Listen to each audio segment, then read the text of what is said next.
Hi friends, welcome to our channel voice of వనిత.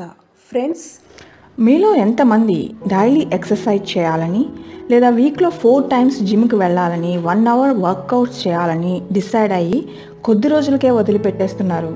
అలాగే ఎంతమంది సంవత్సరానికి ఇన్ని నెంబర్ ఆఫ్ బుక్స్ చదవాలి అనుకుని ఒక బుక్ కూడా కంప్లీట్ చేయకుండానే సంవత్సరాలు గడిపేస్తున్నారు? ఎక్సర్సైజ్, రీడింగ్ బుక్స్, ఇలా ఎన్నో అలవాట్లను మనం స్టార్ట్ చేయాలనుకుని రేపటికి, నెక్స్ట్ వీక్కి, నెక్స్ట్ మంత్కి, కొద్ది రోజులకి, ఇంకా న్యూ ఇయర్ రిజల్యూషన్కి పోస్ట్పోన్ చేసేయడం లేదా స్టార్ట్ చేసి ఆపేయడం చేస్తూ ఉంటాం. అలా కాకుండా మన ఏ అలవాట్లను మన డైలీ లైఫ్లో భాగంగా చేసుకోవాలనుకుంటున్నామో వాటిని పోస్ట్పోన్ ఎందుకు చేస్తున్నాము, దాన్ని ఎలా ఓవర్కమ్ చేయాలో, ఆ అలవాట్లను ఎలా దృఢపరచుకోవాలో ప్రముఖ రైటర్ జేమ్స్ క్లియర్ తన బుక్ ఆటమిక్ హ్యాబిట్స్లో చాలా బాగా వివరించారు. అది ఎలా అంటే 2-minute రూల్ ద్వారా మనం ఎలాంటి అలవాట్లనైనా సరే మన డైలీ లైఫ్లో ఫిక్స్ చేయవచ్చు అంటారు జేమ్స్ క్లియర్.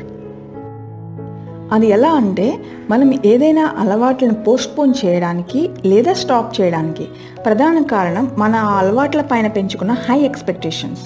ఫర్ ఎగ్జాంపుల్కి డైలీ ఎక్సర్సైజ్ని తీసుకుంటే ఎవ్రీడే 1 అవర్ చేయాలి లేదా ఇన్ని వర్కౌట్స్ చేయాలి అని పెద్ద టార్గెట్ పెట్టుకోవడం, అలా చేయలేకపోతున్నప్పుడు నిరాశకు లోనవడం ద్వారా నెక్స్ట్ డే చేద్దాం, నెక్స్ట్ వీక్ చేద్దాం అంటూ పోస్ట్పోన్ చేస్తాం.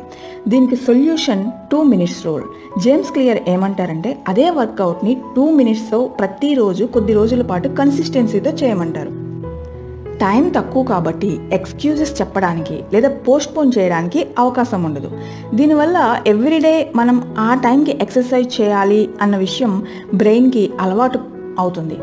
అలాగే మీరు యోగా చేయాలనుకుంటుంటే ప్రతిరోజు యోగా మ్యాట్ తీయడం ద్వారా 2 minutes స్పెండ్ చేయడం ద్వారా ఆ అలవాటుని బలపరచమంటారు జేమ్స్ క్లియర్. మొత్తానికి యోగా చేయకుండా పోస్ట్పోన్ చేయడం కంటే సింపుల్గా ఆ మ్యాట్ బయటికి తీయడం అనేది ముందు అలవాటు చేసుకుంటే నెమ్మదిగా టైం పెంచుకోవచ్చు.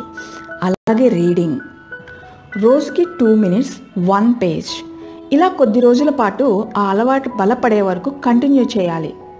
అలాగే మీరు రైటర్ కావాలనుకుంటే ప్రతిరోజు 2 minutes కేటాయించి 2 sentencesతో స్టార్ట్ చేయాలి. ఇలా ఏ అలవాట్లు మీ డైలీ లైఫ్లో ఫిక్స్ చేయాలనుకుంటున్నారో డిసైడ్ అయ్యి ఈ 2 minutes రూల్ని అప్లై చేసి చూడండి. నేను యోగా విషయంలో అప్లై చేశాను. డైలీ యోగా మ్యాట్ తీయడం, ఒక ఆసనం వేయడంతో మొదలుపెట్టి కొద్ది రోజులు ప్రాక్టీస్ చేసిన తర్వాత డైలీ ½ an hour స్పెండ్ చేయగలుగుతున్నాను. ఫ్రెండ్స్, ఈ వీడియో మీకు ఎలా అనిపించింది? మీరు ఏ అలవాట్లను మీ డైలీ లైఫ్లో భాగంగా చేసుకోవాలనుకుంటున్నారు? మీరు ఆల్రెడీ ఈ 2 minutes రూల్ అప్లై చేయడం ద్వారా బెనిఫిట్ పొందారా? అయితే మీ అనుభవాలను కామెంట్ సెక్షన్లో షేర్ చేయండి. Thanks for watching.